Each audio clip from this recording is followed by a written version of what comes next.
Hello. Hello. It is bitterly cold here. It is a winter area, and winter in Minnesota can feel long, cold, dark. Or like surprisingly warm. Last winter, Yeah.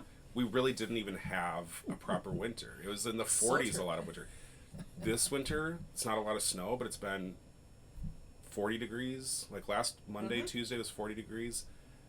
The last 3 days it's been below zero, and yeah.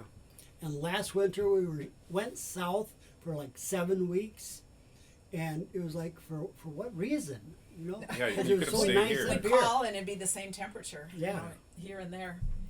But today we're looking at the Norwegian way of looking at winter. It's called the Nordic way here, and it says it's free luftsliv. I don't know how to say that. We have this word on here. Yeah, Frilufsliv. Yeah. It- Norwegian is a tough language. They have a way of embracing all Oh, of the they do. seasons, changing your life to go around it, and always being connected to nature. So we're going to talk about some ideas for that today. But do you remember a few years ago, relatives came from Norway, and we were talking about this very thing. So it was, And I was over there. Karen and I went on a cruise there, and I was there for a week with my brother and sister, and both times it was like the summer solstice. It was really like light a lot up there, but they said you've got to come back for the winter solstice because that is the best part of being in Norway. It's like it's dark all the time, and they have cabins out in the mountainside where they go and they build a fire and they live out in these little cabins in the middle of the winter where it's dark. It's wonderful. one thing that I love is that they they have a saying, there's no such thing as bad weather, only bad clothing. Right. Yeah. Because we do not, we're just racing if we race from the car. But now you experience winter in. I mean, I love winter. I have done multiple winter camping trips in the Boundary Waters, and I'll be going back in February to do another trip. And we just have like a little canvas tent, and it has a tiny wood stove in it. And even when it's like really cold, you just dress appropriately and you lean into it, and it becomes like this very special experience. But even outside of extreme things like that, I just love being out in the cold, and I love living somewhere that has like proper seasons. So Hank, this is a question for you. Would you like to go with your dad on one of these winter camping trips someday? Absolutely not, because what you describe them as like 8 hours of like carrying heavy stuff through like a foot of snow, that does not sound fun. And then you're like freezing off the entire time. And to be fair, I did 4 years ago, maybe 3 years ago. My friend and I were on one of these trips, and we got caught in a winter storm, and the snow is extremely dense, and we're pulling these heavy sleds, and we're supposed to get out of the Boundary Waters early afternoon, and by like 6 or 7 p.m., our wives had called the sheriff's department, and they were out looking for us. And when we finally got out, the sheriff had said we were about to send a sled in to look for you. And coming home from that trip, my toes had gotten so frostbitten that 3.5, 4 years later, they still hurt 24 hours a day, and I sleep with them in a heated little pocket. So was it worth the experience? It was of worth loving it, winter? but back to the original. Part of it was we didn't know a storm was coming, and I should have stopped and changed my strategy. Instead, I just kept pushing. I had the right footwear, and I thought I was fine. So it was like a mistake. I learned from it. The last time I went winter camping, my feet were great. They didn't hurt. That's beyond their really normal interesting pain. because it still proves the same point of this. Yeah, if you have the right Part- things, like, the right things. Part of this is yeah. like off topic, but part of the reason I've like really leaned into hunting and backcountry experiences is every single time you learn something and you become better at it, and you grow and you get tested at a deep level. Like day to day, I'm tired. Oh, I need to take a rest.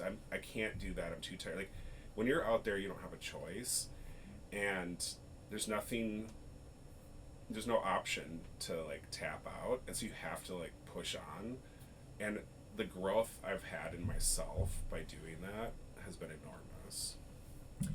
And Hank, you would just rather go to a hotel with your mom? Is that right? I mean, we are going Okay, in like a week. We're going to San Diego, so Okay. it's like that's I'm your more kind of used to trip. you. I'm excited to go hunting with you in the summer. Okay. in the fall. Yeah, Yeah. Fall You'll when it's pick the not. time. Okay. yeah, when it's nice out. So, Some but you hunting still trips are like when it's winter. cold. You've always said, Hank, that you still like winter and the snow. It's just you don't want to be out in the. I mean, you're like a cozy person. Yeah. You love being like in cozy clothes and at home. And I really like and we're going to end with sledding, that but because we there's Yeah, a place sledding. for us we haven't crafters done in that there. in like 2 years Absolutely. though, so Well, last year we didn't have enough sun. Even right now, I don't know if we have enough. I know. So research, did you? Oh, there's a recessive gene someplace that actually created Josiah, because it sure didn't come from me. I don't hunt, I don't fish, I don't go Well, out even in the cold. our Well, camping that cold, you you know. you raised me camping, but it was car camping Yeah, in part and- because my Yeah. brother is in a wheelchair, but like also that's Yeah. like the speed of what we wanted to do. We had- Yeah. we had Yeah. campers, and Yeah. we were up off the ground, and we had a stove for cooking hot meals. If I get grumpy or I'm like kind of in a downswing with my mood, Jamie will just look at me and say, "It's time for you to go out into the woods." Yeah. And sometimes if I'm like really grumpy, she'll be like, "You need to go sleep in the dirt." Because like there yeah. there are trips when I just will lay down, like not even a tent. Yeah. You just grab something to put your head on and a little blanket, and you sleep in the dirt, and it is very grounding. It feels really good to me. Let's say something about the importance of nature, and you. Yeah. And I think that's what kind of this Norwegian thing is talking about. You know, because research shows if you connect with nature more, but it doesn't have to be the bitter cold like you do. You're extreme, but it does impact our bodies physically and emotionally and mentally. You know, all of that. And I know for me, I try in the winter just to take breaks, even if it's cold, and just walk around the block. I try to get up so I'm not sitting for more than 2 hours at a time, and you can kind of make it anywhere if it's 2 hours on the block. But, you know, on nicer days, you can go further and make it fun as a family. But on that same form, you know, you have your garage, and that's a little bit, and being outdoors, and even when it's cold, you do campfires in your backyard. Yep. And then We have a you- wood stove in our garage and a fire pit that we use all winter outside. And we have a sauna. Yeah. So like, you know, like we'll use the sauna, and if there's snow, roll around in the snow. And But- you have a water trough. Yep, that we have to close that for the winter Okay, because it gets so cold here. but that's So not a sauna. What is that? it's a soaking tank. Soaking tank. So like it's 9 months a year we can sauna and then get into a soaking tank. So you're telling me that when you're like on the lower end of your mood, sleeping in dirt helps you? Yes.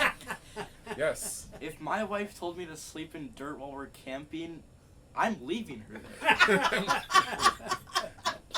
Things you learn about your dad when you do a podcast with him. Well, Well, I think that's Okay. so cool. Is this the time to ask? Does she have a name? Oh, are you gonna ever let us meet her? okay. We haven't even heard about her. No. This is all Yeah. news Okay. to us. And it's on a podcast. But even being in the garage is more being outdoors. You have the wood Oh, burning yeah. stove, and you'll have the doors It's not- open when you can. It's not a and heated it's, or insulated garage, yeah. so it's cold Yeah. and it's heated by like And you dress wood. for it. You wear your coats out there, and you know. but it's part of the experience is to go out there and to warm the garage and build the fire and you know. I always post a family picture of us on Christmas Eve out in the garage. And we have our coats on, in general. You know, you know, Right. you kind of have that feel, and it's perfect. I mean, a lot of people that are going to watch this will not have winter to relate to. They live somewhere where it's not cold in the winter. I'm curious if they have their version of, you know, it might get really hot. Like, how do they deal Yes. with heat? Yeah. I have a harder time dealing with heat, especially when it's humid. That will discourage me from being outdoors more than the cold will. That's probably like my way. Some people might relate to that, but I'm curious, anyone listening to this or watching this that lives in Yeah. Minnesota, let us know what winter means to you. But if you don't have winter, I'd be curious to hear what the seasons, to whatever extent they exist, mean to you and what outdoors mean to you. I think that the whole other thing too, with part of this whole thing, is just our mindfulness about nature, and even think if you can't go outside or choose not to go outside, part of that you can experience looking through the window. watching the birds in the winter, watching the seasons change, Absolutely. but watching the beauty of And the we new do that. snow and appreciating that Yeah. while you're warm and cozy inside. I think that is part of, I think of winter as kind of a time of more slowing down, but it is still that connection. So even if you can't handle being out there's that part of just being cozy, but just appreciating that winter is its own season. And if you do go outside, you know you can come home and cozy up, grab some favorite art supplies or your favorite book and a blanket and just get all cozy like Hank likes to do, and I do too. I love that whole thing about being cozy. Especially if it's this book. But it's a way of embracing both parts of winter and all seasons and changing. My favorite thing is I love to eat outside, and I do that 10 months of the year. Yeah. I miss that in winter, and that's one of the reasons I would love to travel. But it's also fun because it makes you appreciate it when you can. And then some days are hot, some days are cold.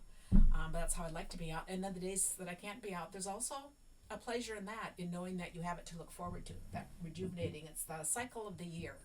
Yep. And the through. So my biggest takeaway from this book is just the idea of learning to live with the seasons and let them live within you. And it is okay if your moods change somewhat with the seasons, if your energy level, somewhere they were saying that on the dark days of winter they nap more, they slow down, they play board Yeah. games, they do the kinds of things that we would do in community. We don't do enough of that, and when I think about summer, we never do that. We went to a board game party last night and it was so much fun. We realized how little we do of that anymore. But it's kind of like that's a wintry thing to do also, and I really like that. I think, we age 1 year every year, and for that year to have its own process of moving us through those months, it's a healthy thing for our emotional maturing, our growth. So yes, we would like to hear how you deal with winter or seasons or lack of seasons, how you feel about nature, kind of what that does to your creativity, how you learn to be mindful of it. Whatever your thoughts on, we just like being in a reflective mood, sharing our thoughts, and then we look forward to hearing yours. Embrace the Norski in you. If that's part of who you are. And the card I'm sharing today for the card that made a difference, this is just a lovely picture of a scenery cut into like a window frame, and it just has the word breathe on it. This piece of lovely paper, she said, more than any other, struck a chord with me. It's peaceful and serene. It calms my mind when I look at it. I'm going to make a duplicate and put it on the fridge or the bathroom mirror. Truly, I hold my breath all the time when I'm stressed or in an uncomfortable situation. I don't realize it until someone will tell me to breathe.